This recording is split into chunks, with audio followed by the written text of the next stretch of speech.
Hello, everybody. Welcome back to Bandwagon Sports, and more importantly, welcome to the playoffs. Today, we are here in the year 2024 in round number 1 against the Winnipeg Jets. And last episode, we had a great regular season battle for second place with the Winnipeg Jets. And as you can see right here, we won that battle by 1 point with a record of 46, 29, and 7. Our best season of, controlling this team so far.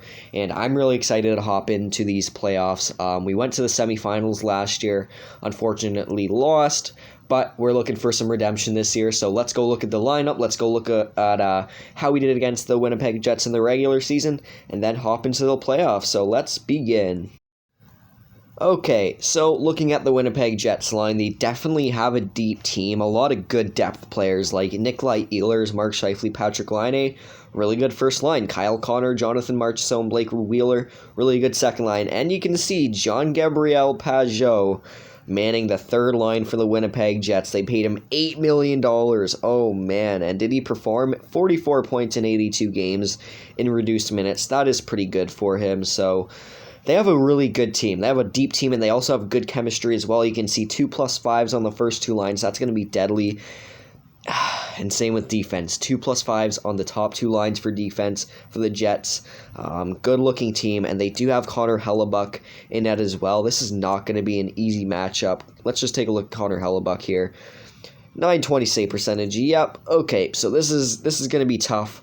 But if we matched up against them well in the regular season, there is some hope. So let's go take a look at that real quick. Alright, so our first matchup against the Jets came here in November, 4-0 loss, so 0-1 right there. The next matchup came in January, overtime loss, so 0-1-1.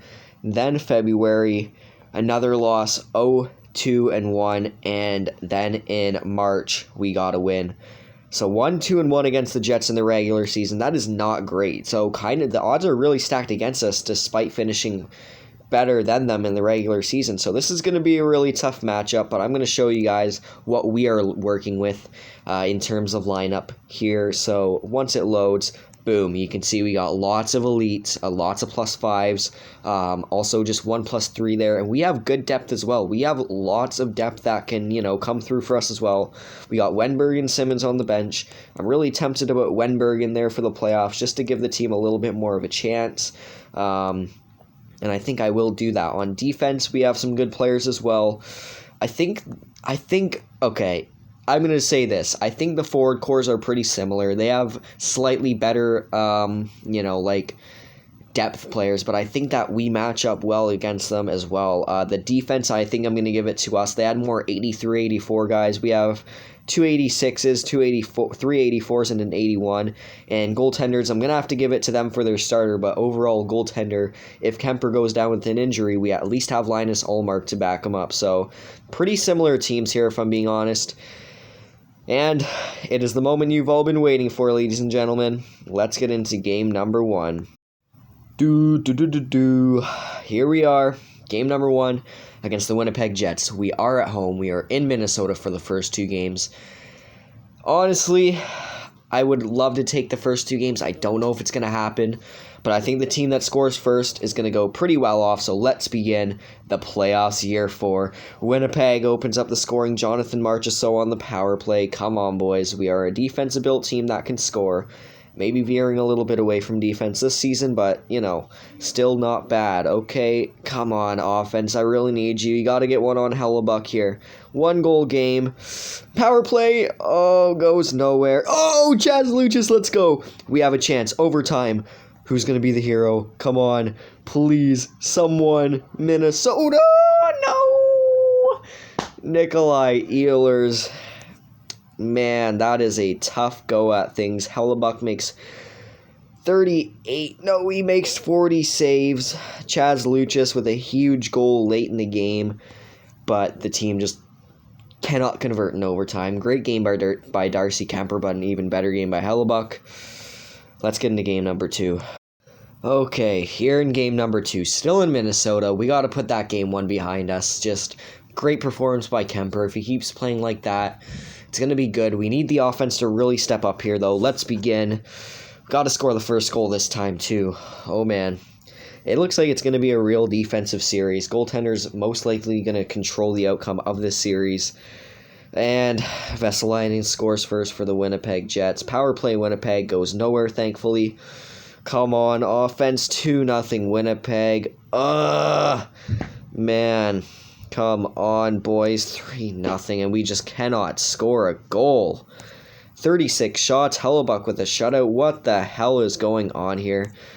I think I got to adjust the lines for Game 3, so let's get into that. Alright, here we are at the lineup screen. I think I'm going to do this. I'm going to make this move. I'm going to bring Fiala back up to the first, play Kupari on the second. Wenberg, I'll put on the third line, try to get some stuff going there. I'll move McDonough back up to the first. Do I play Keandre Miller down there? No, I gotta trust Keandre on the second line at least. Darcy Kemper has played amazing so far through the first 2 games. Maybe the last game wasn't amazing, but still a .933 save percentage. That's what we really need out of him. Well, that's all I can really do for lines. I mean, not a lot of movement. We're going to have to hop into Game 3 with what we got. Very crucial Game 3 here in Winnipeg. This is, like, so big. Big. We have to win this game. Let's go Minnesota Wild. Come on. Bring her home, boys. Power play shut down early.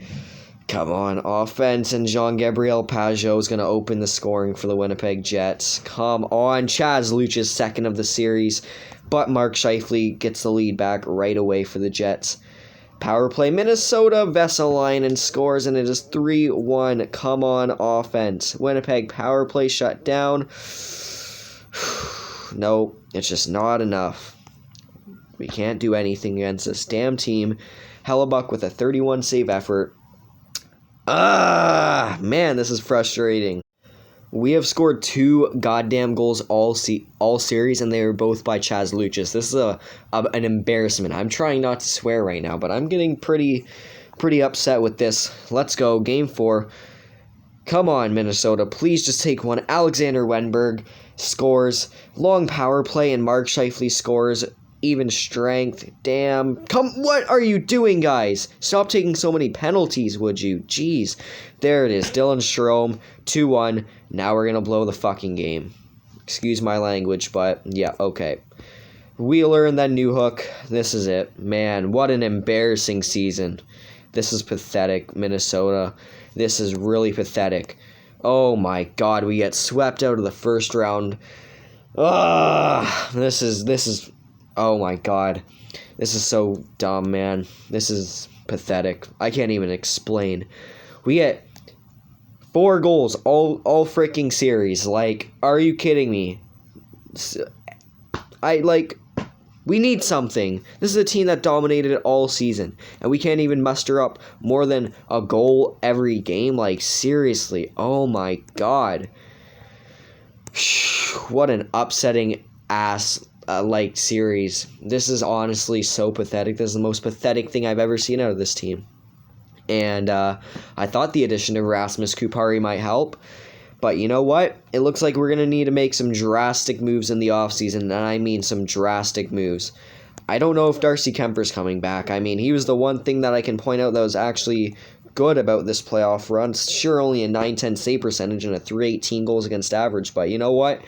Not his fault. The offense didn't do jack shit either, so I'm not blaming it on Kemper.